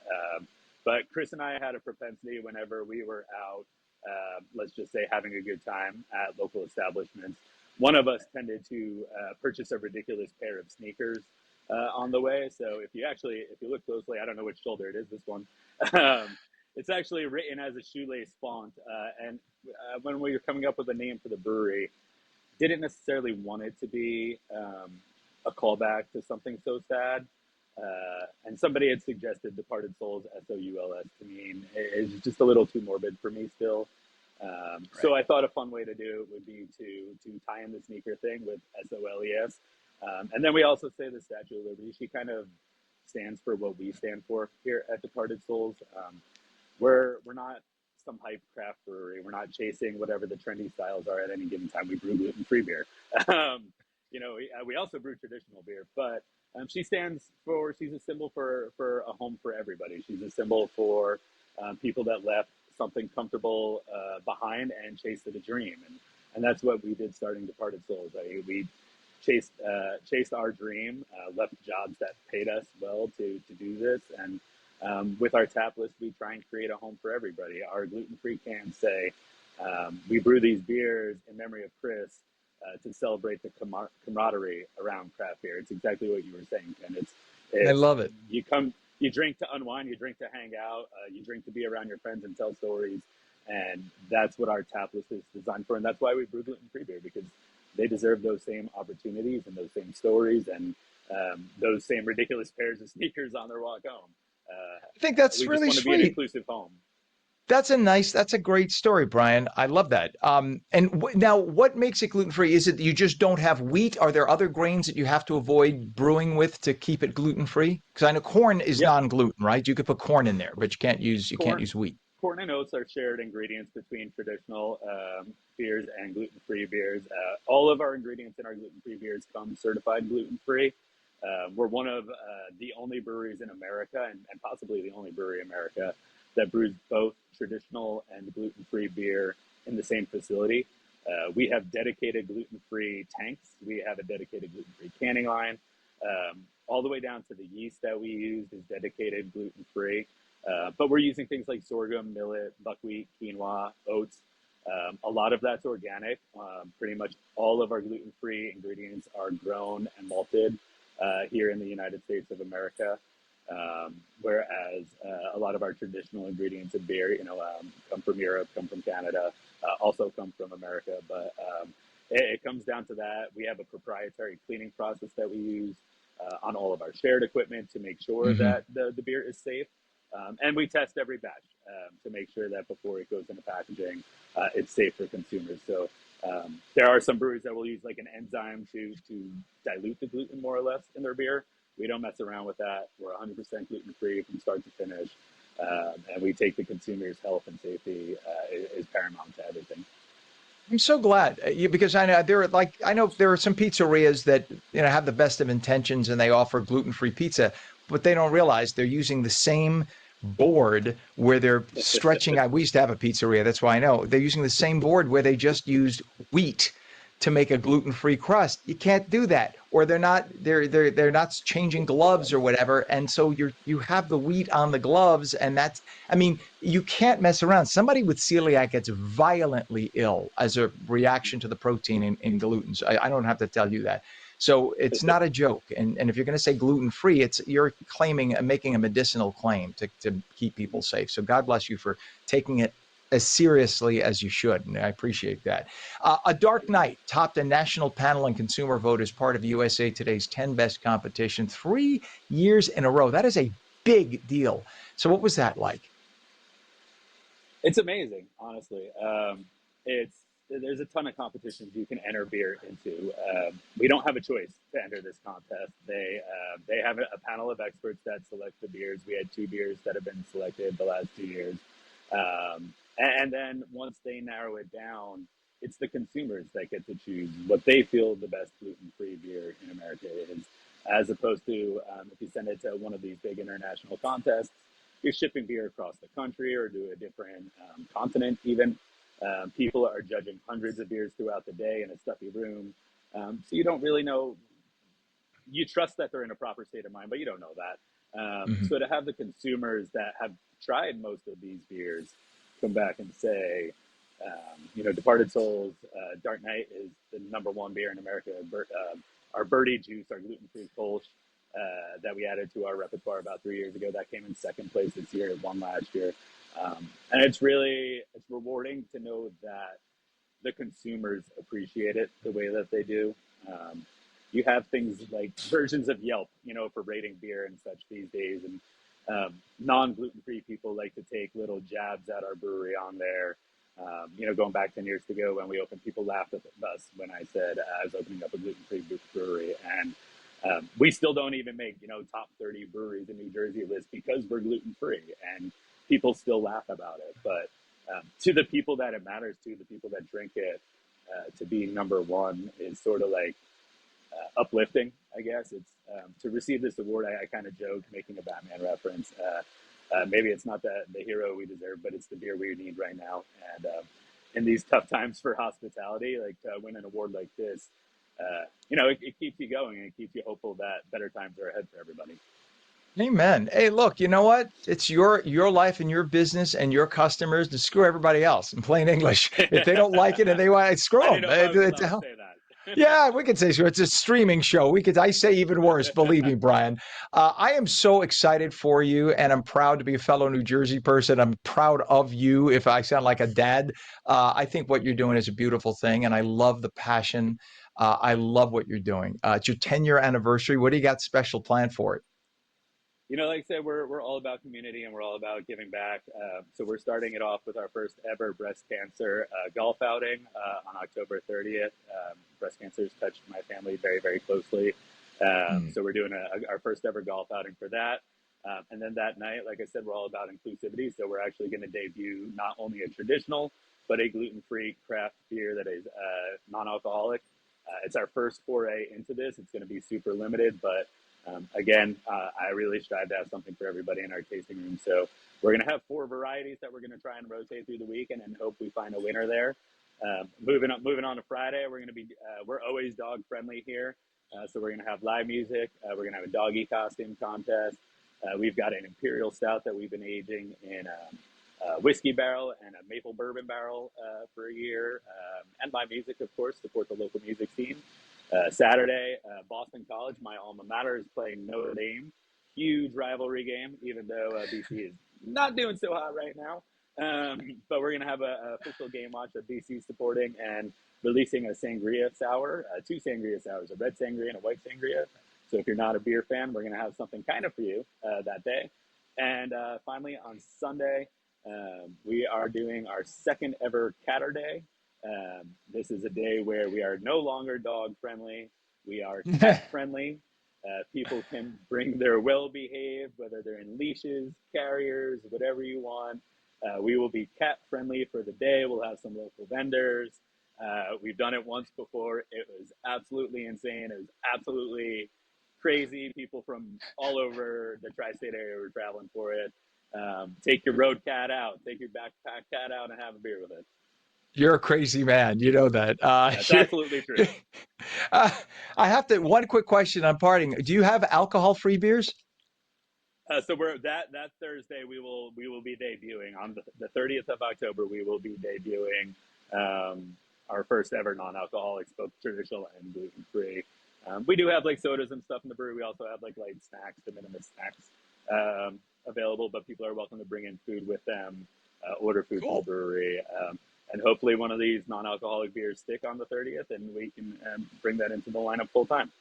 Yeah, I stopped drinking about 10 years ago. But I would definitely come and do your non-alcoholic in a heartbeat. I love non-alcoholic beers, and I've learned, I know, I won't mention some of the other companies. There are some big ones out there that take their non-alcoholic very seriously, or low alcohol. But I appreciate the fact that you have everybody in mind, and it's very kind that you're doing that. What's your website? We're at jerseycity.beer. It's the simplest way to remember it. That's a great web address. Awesome. JerseyCity.beer. Owner and head brewer Brian Kulbacki at Jersey City's Departed Souls Brewing Company. Please come back again. I'm excited for you, and it's wonderful what you're doing in the community. Have a wonderful day and a great celebration. Thank you, Ken. You too. We'll keep you posted on those NA beers. Please, appreciate it. All right, Pam, let us forego, if we can. Let's forego break here. He defines man on the street reporting, and he has spoken with over 1,000 celebs in the past 5 years. We're going to talk with Todd Wharton coming up next. Right now, though, straight to meteorologist Mike Favetta with the Garden State forecast. Mike, good morning, sir. Good morning, Ken. Beautiful day, maybe to crack one of those beers open. Looking beautiful throughout the afternoon and stays dry into the end of the day. Notice with the alerts that are around right now, the only thing are those shades of purple offshore. That is the gale force winds that'll still be around through this afternoon due to the gusty nature of the breezes at the shore. But beyond that, everywhere else across New Jersey, it is dry, it is sunny, and it remains clear with cloud-free conditions statewide. So we zoom into central New Jersey today with temperatures that started in the 40s and are quickly climbing into the 60s by this afternoon. We get to that 65 degrees by about 2 o'clock today. So it'll feel nice and warm and dry throughout the afternoon hours, not as windy as yesterday, even there by Trenton and Princeton over through Flemington and Clinton.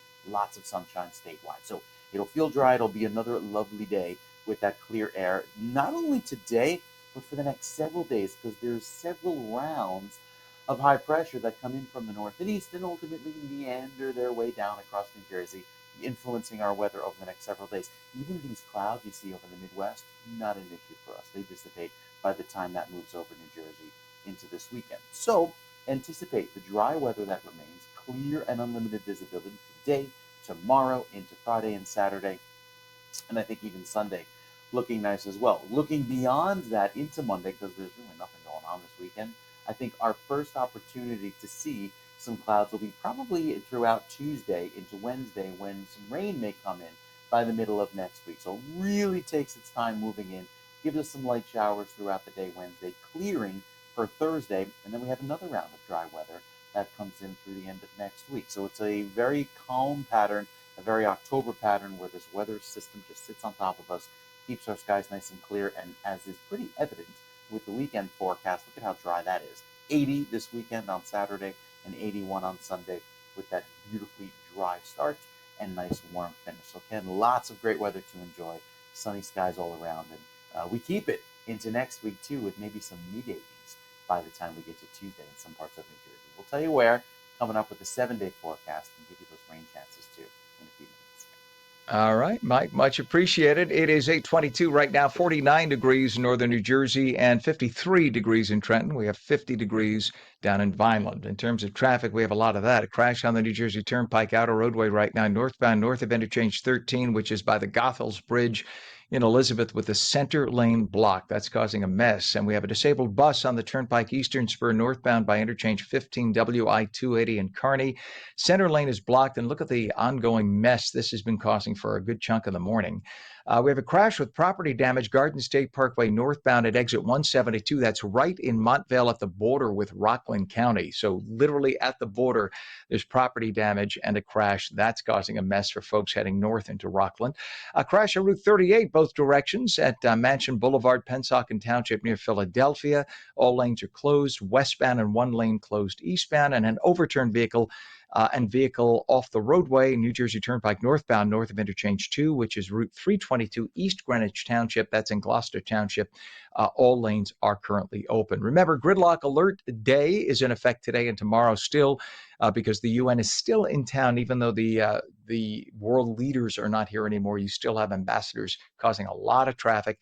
So try to avoid driving in, work from home, or use mass transit if you can, and certainly avoid the Upper East Side. The Hudson River crossings, 30 minutes at the Lincoln and the Holland, and 35 to 40 at the GWB. 823, if there is an event going on anywhere in New York City, you will find a guy named Todd Wharton there. Todd is the creator and host of FaceTime with Todd Wharton, now in its 5th season. You can find it on YouTube and a number of other platforms. In all my years at Channel 7, if I was at the opening of an envelope, Todd was there before and after with a camera and a microphone interviewing everybody. I have never seen anybody who is on top of all things New York like this guy. Let's bring him on now. Todd Wharton, good morning. Good to have you on. Hey, Ken, how are you today? Thanks for having me, sir. Good to have you on. And literally, it sounds like hyperbole, but if there was an event anywhere, How the hell is it that you would get to every single event before anyone else, stay there through and stay there after, and manage to get every interview with every person? How do you do it? Where do you get the energy? First of all, I love what I do. And I think this industry, what I think most people need to understand is to get to people like you and everybody else, it's about building relationship over the years. I think that's one of the major things that are missing in any business is people want everything now instead of letting people get to know who you are. And over the years, I met everybody in the industry, music, entertainment, politics. And now that I come to an event, I'm kind of welcome with open arms, and they know they're going to get a good, fun, informative interview. And that's what interviews should be, like what me and you are doing now, not Q&As. It's two great people having a conversation that really respect each other. And that's something I built with myself and my team. And it does take time. You're right, because there's so many people doing podcasts today. There are millions, literally millions of podcasts, and Yeah, everybody could just put on a hat and say I'm a podcaster, and I have my computer or my phone or whatever, and I'm on. So how does an individual, especially somebody in a large celebrity status, say a Jimmy Kimmel or a Fallon, whom you've interviewed, how does somebody yeah, like that know the difference? Well, it takes time, right? They have to know that you're not posing a threat and you're not going to ask the wrong question. And yet yeah. you're still going to ask questions that people will be interested in. Yeah, exactly. Like, if people don't know, I interviewed you a few years ago and it went so smooth. And the reason why I'm bringing that up is I always tell people if you're going to interview celebrities, they don't need to interview with you because they're already at that status. But if they respect you and you come to the table that you know who they are and you do your research, the interview goes much better. You open up your personality, and I like making people laugh. I've been blessed to become friends with a lot of great celebrities today in all aspects of all industries. And John Amos, God bless him, up in heaven, became a really good friend of mine. He took his time with the son on a show I did, and he was telling people that this is the next phase of late night. And it was such an honor and a blessing for him to say that to me because that's what the premises of the show was going to. Now going into our fifth season, we are blessed now to be asked to do the Emmys, Time 100, all the parades, and we want to give the industry a new type of interview, because it's very hard to get on that plateau of such esteemed people like Fallon and Kimmel. And I'm honored to be able to interview those guys as well, because it's about supporting one another. But they're seeing that, hey, there's a new person that may take on the reins of what we're doing. We're honored to have him. And I'm honored to even get those blessings. So even to be able to talk to somebody like you, Ken, I've been following you for a long time. There's no surprise why you're an Emmy Award winner and respected journalist. It's because you know what you're doing. You have a good look about yourself. You're very intelligent. You do your research, and people enjoy talking to you on a daily basis. So if I can even go half that route in what I'm looking to do, I've won already. So. I should just let everybody know my mother gave a check to Todd to say all that. So just so everybody's aware. I hope it was over $100 this time, Todd. No, that's very kind No, of you to tell say her it bounced, by the way. Tell her the check bounced, and I'm not too happy about that because that. I I had to will. end up washing dishes because my credit card didn't work, and it was just really messed up. So, Hey, Todd, I got news for you. My credit card doesn't work these days either. I'll tell you, that's where we are today. What? Let exactly, me exactly. because you people who think they could just like set up the phone. Now I'm a podcaster. It's so much more. You have a team of people you've amassed, and Yeah. like I said, you have taken the time. Let me ask you something. What did you Yeah. do professionally before you did FaceTime? I actually was a GM, manager, runner in the restaurant industry for over 30 years. So I got to Interesting. meet so many celebrities, artists. I created a networking event that became number one in New York. It was averaging 400 people a month, bringing together the entire industry, like everybody from culinary artists to actors, you name it, the industry, because that's what networking was missing. Actors don't want to meet actors; they want to meet everybody, even politicians and news journalists, because the art and entertainment industry is 95% of the world. But then when COVID hit, my company died, like completely died. So like everybody else, I was trying to figure out, and one day somebody was like, "Hey Todd, you're really good on the red carpet. That's what you were doing at your events. Why don't you try to start interviewing?" And I said, "You know what? I really like doing it."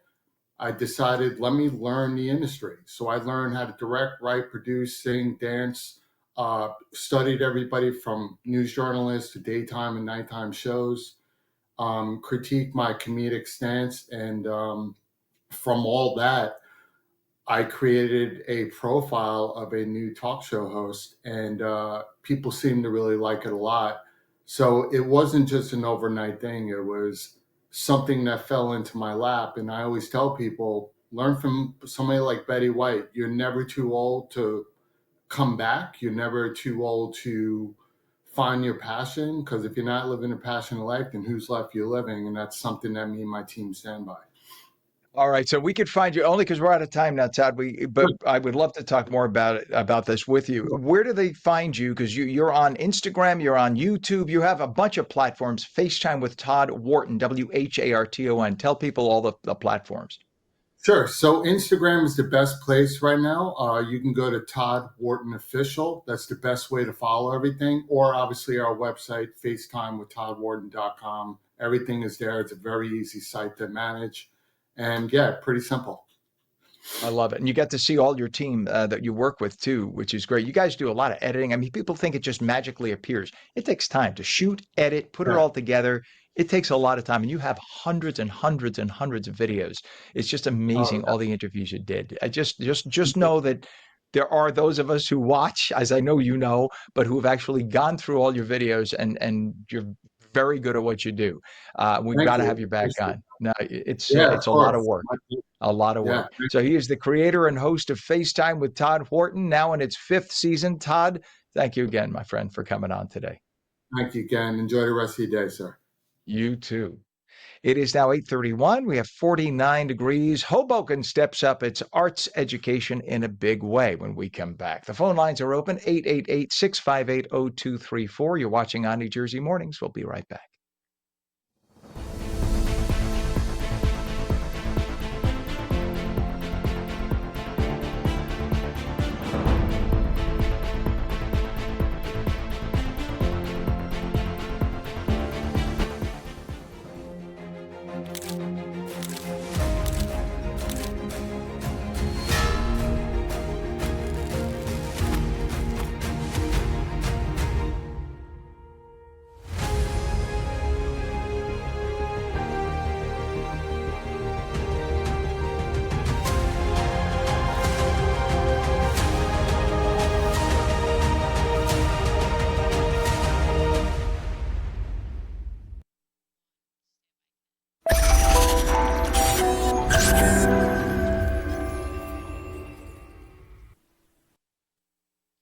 Good morning. It is Thursday, October 2nd, 2025. We have 51 degrees at 8:32. I'm Ken Rosato. Welcome back to On New Jersey Morning. Sunshine today, straight to meteorologist Mike Favetta.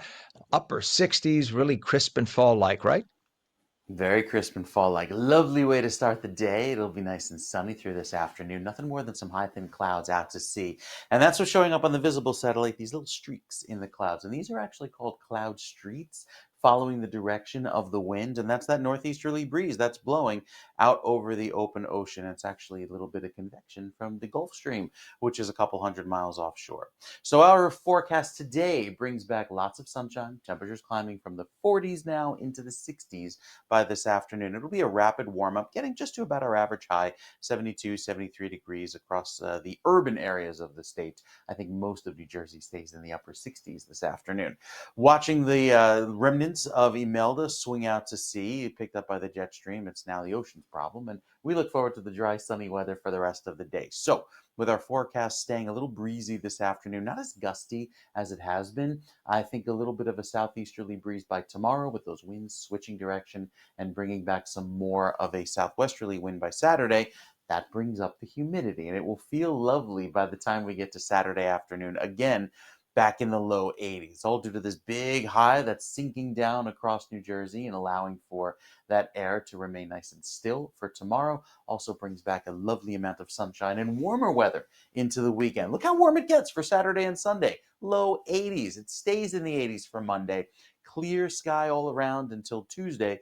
That's when some clouds could return in advance of a little bit of wet weather by Wednesday. It's just some scattered showers throughout the day, forecast by the middle of next week. We're running dry down the shore as well. Not much activity there. Saturday and Sunday both looking clear. And then throughout early next week, Monday, Tuesday, see a little bit of a warming trend, but not by much. You have that cooler ocean breeze that tends to keep the coast a little bit cooler. That also allowed for a little bit of rain to fall there over the last few weeks, which is why the drought is not as bad at the coast. We will detail the new drought forecast update. Just came in. Give you those details in just a few minutes. All right, very important. Thank you so much, Mike. And in terms of traffic, we have a disabled bus still on the New Jersey Turnpike Western Spur, northbound south of interchange 15W, which is I-280 Newark.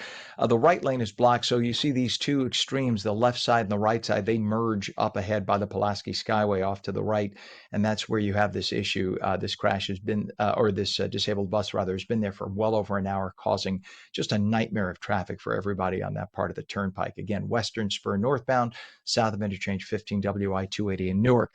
We have a crash just popped up at Route 129 southbound by Layler Street in Hamilton Township. The right shoulder's closed, causing a lot of traffic through there. And we have a crash on the turnpike outer roadway north of interchange 13 I-278 Goethals Bridge in Elizabeth with the center lane blocked. Staying on the turnpike, disabled bus. Eastern Spur northbound by 15W. So you have a problem at 15X and a problem at 15W.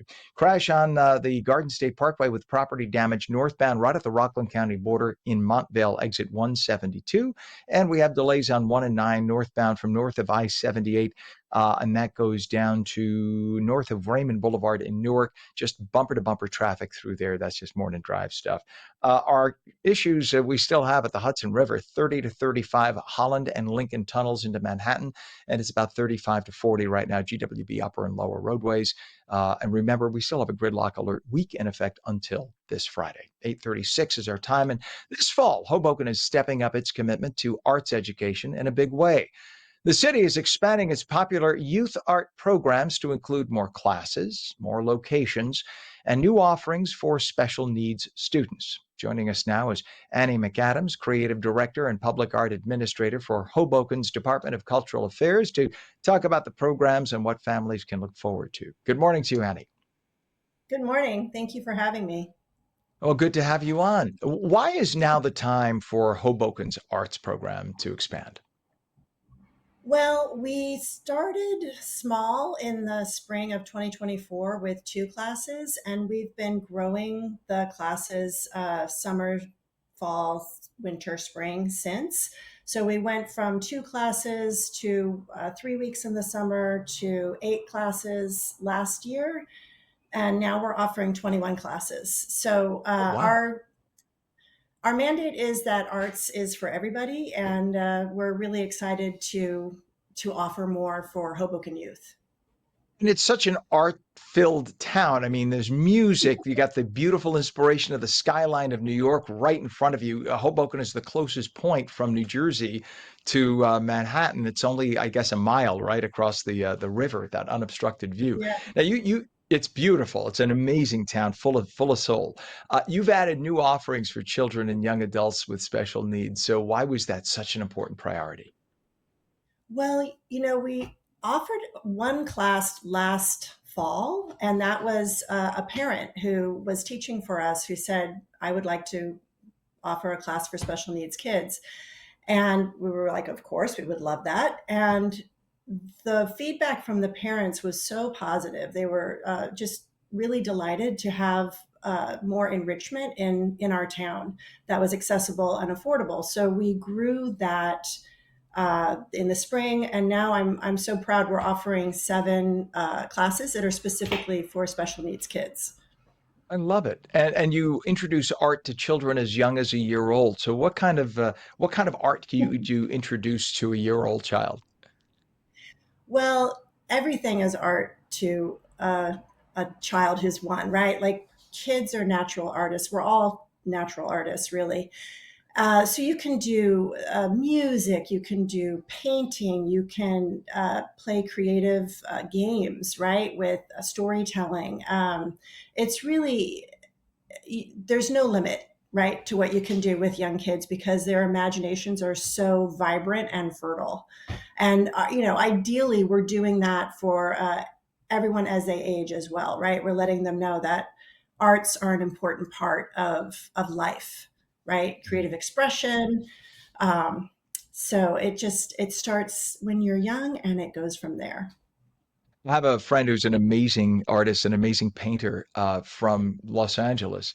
And he says that art is a human's ability to make an impression on the world that lasts beyond his or her life.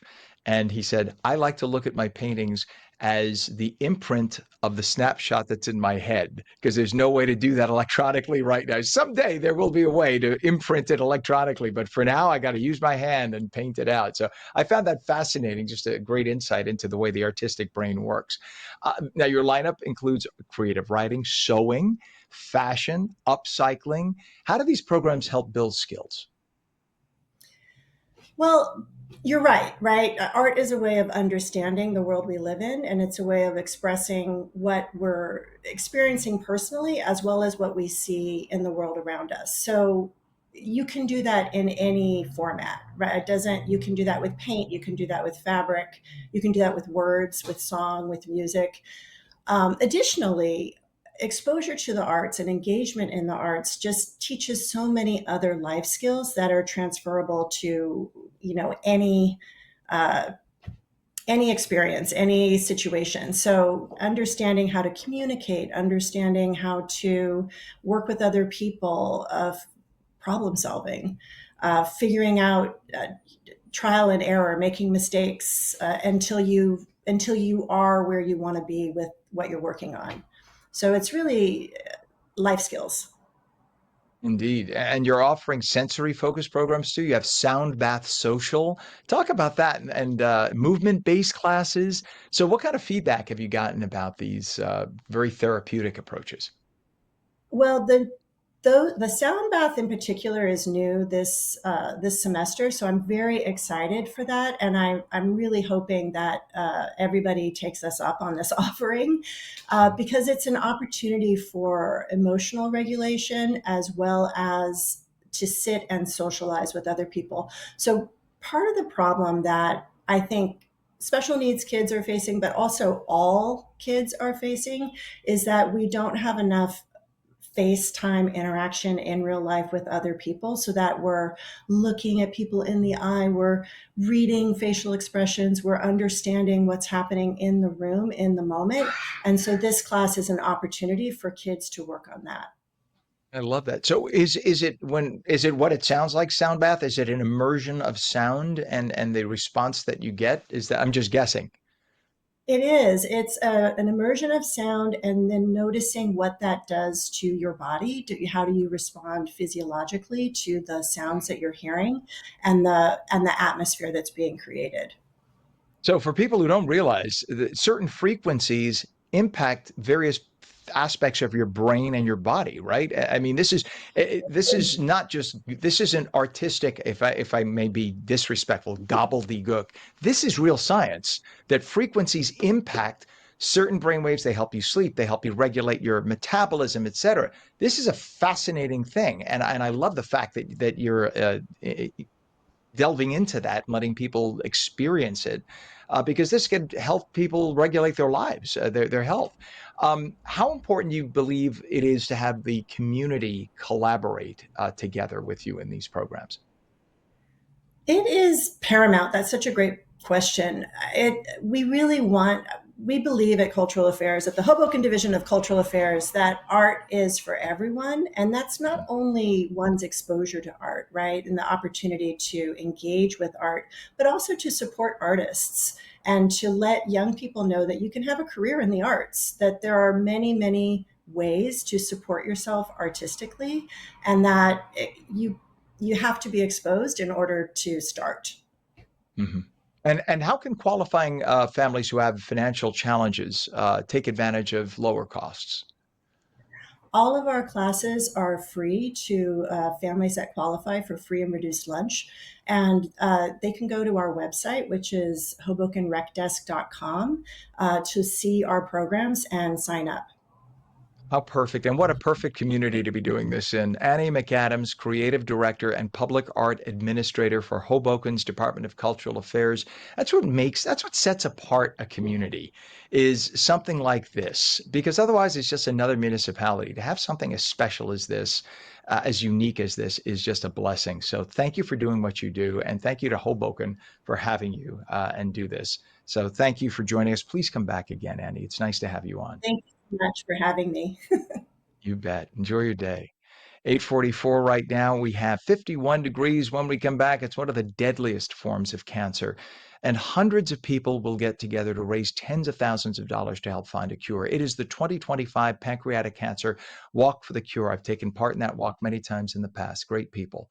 Mostly sunny today, highs upper 60s. Meteorologist Mike Favetta comes back in just a moment. You're watching On New Jersey Mornings. Don't go away.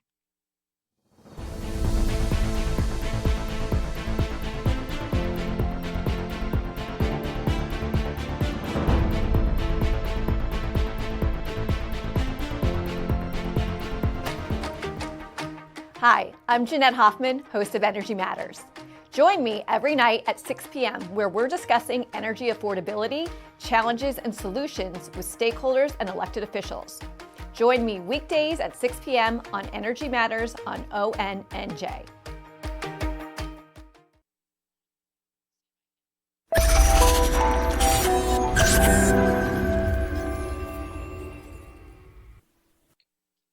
Welcome back to On New Jersey Mornings. I'm Ken Rosato, 846, taking calls at 888-658-0234. Lots of sun today, a crisp fall day, highs upper 60s. Straight to meteorologist Mike Favetta. Final look at the Garden State forecast. Good morning, Mike.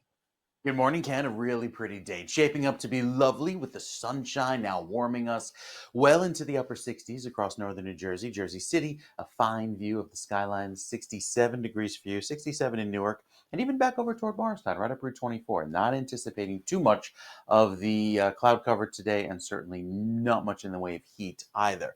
A look of the drought monitor shows a little bit of an extension of this moderately dry level of drought, which is working its way through northern New Jersey, and a little bit popped up here over toward Trenton, over in Mercer County. The rest of the state, southern part of the state, faring okay, especially where most of our crops are grown down toward the southwestern corner. But again, it's the northern half of the state that still is in that moderate drought because of the lack of any substantial rainfall, about half of average over the last 30 days, culminating in about a 2 to 4 inch rainfall deficit now extending right down through West Orange and there through Livingston and then back over through portions of Sparta and back over to the north and west. So we keep it nice and clear in the Atlantic Basin, lots of clear sky there. Not much development of any tropical activity, even though you see that yellow shade. There's a low chance of development over the next several days, so something to watch, but not really to worry about. It's the dry, persistent warmth that keeps us very warm, at least through the middle of October, even with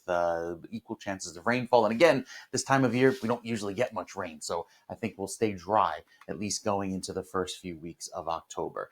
The 7-day forecast has us dry through the first part of next week, with highs in the low 80s going into Monday and Tuesday, and then by Wednesday, bringing back the chance of some light rain, probably scattered showers throughout the day.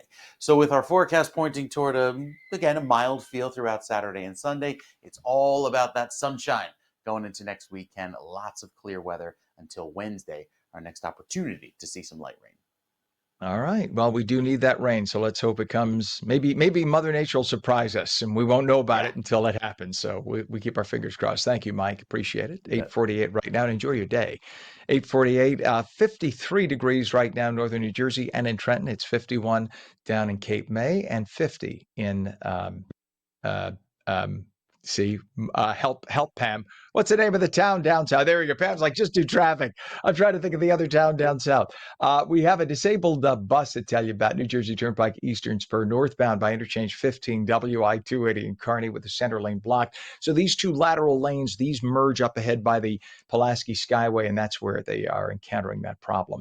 We have a crash also on the New Jersey Turnpike. 3 different problems on the Turnpike. Crash now in the outer roadway northbound north of interchange 13, which is I-278 by the Goethals Bridge in Elizabeth with the center lane blocked. And we have a crash also on 129 southbound by Layler Street in Hamilton Township with the right shoulder closed. Back to the Turnpike, disabled bus, Turnpike Western Spur northbound, south of interchange 15W, which is I-280 in Newark. The right lane closed there, and a crash on the Garden State with property damage northbound at exit 172, which is up in Montvale by the border with Rockland County. Your Hudson River crossings all pretty much, actually not as bad as they could be, but pretty much 35 minutes across for any of them. Still have a gridlock alert week in effect through tomorrow because the UN General Assembly is still in session, even though the world leaders aren't here. Try to use mass transit. Don't go to the Upper East Side, or if you do, carpool if you have to drive in, because it will be trafficy once you get into Manhattan. 849, folks in Middlesex County are coming together once again to fight one of the deadliest forms of cancer. It's the 2025 Pancreatic Cancer Walk for the Cure. It'll be held this Saturday, October 4th at Roosevelt Park in Edison. Proceeds will go to support pancreatic cancer research at Rutgers Cancer Institute. And joining us now is Lester Jones, Health Officer and Director of the Middlesex County Office of Health Services, to tell us why this cause matters so much to the county. Good morning, Lester. Good morning, Ken. Thank you for having me today. Oh, nice to have you on. What is the history of the Walk for the Cure? So this is our 14th year in doing the Walk for the Cure. We have partnered with the Cancer Institute in New Jersey through all those years, and all of the proceeds from the walk go directly to cancer research. We've been fortunate enough that over those 14 years, we have raised in excess of $215,000 to help, again, for that research to find a cure for this devastating disease. And pancreatic cancer is it's so highlighted by the residents of Middlesex County, but why specifically in Middlesex? Well, in Middlesex, we've had the opportunity, a number of our, let's say, Middlesex County family.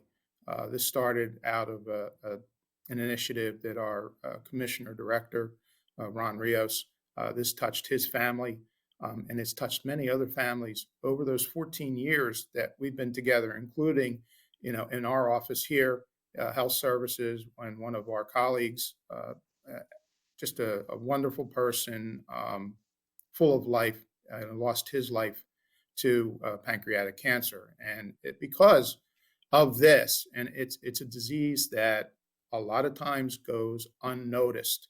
And because of that, we've made it a special calling for us to continue this and to raise these funds, and hopefully sometime in the near future have a way to end this disease. Yeah, and you mentioned that it goes unnoticed all too often. I know that in many cases, just from having taken part in some of your walkathons with the organization in the past, that when you finally do get symptoms, it's too late. And that's part of the problem. It's not like there are early onset symptoms that you need to be watching. It's sort of like you're fine, then you have the symptoms, and it's kind of too late at that point. It's a horrible, horrible cancer.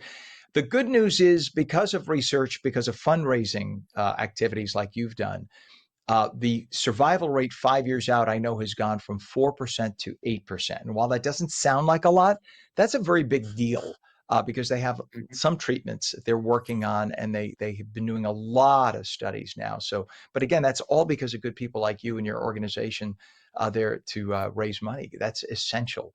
What are some of the key warning signs or risk factors that people should be aware of, nonetheless, because of the danger of this disease? Yeah, and again, it's not the fact that it does not show. Usually, some of the signs are that you may see early on are jaundice, light-colored stools, dark urine, pain in the upper middle part of the abdomen, weight loss for no reason, loss of appetite, and fatigue. These are signs and symptoms that a lot of times may mimic something else. People may ignore them.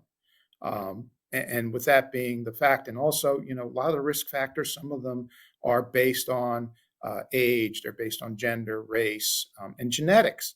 And then there are other risk factors such as, smoking, uh, weight management, obesity, diabetes. These are all things that they're risk factors. Obviously, obesity and smoking, these are things that we can change our lifestyles, that will help us, but then some of them you cannot change. So it's important that, we go ahead and we move ahead and we tell people about the disease, and we educate people about the disease.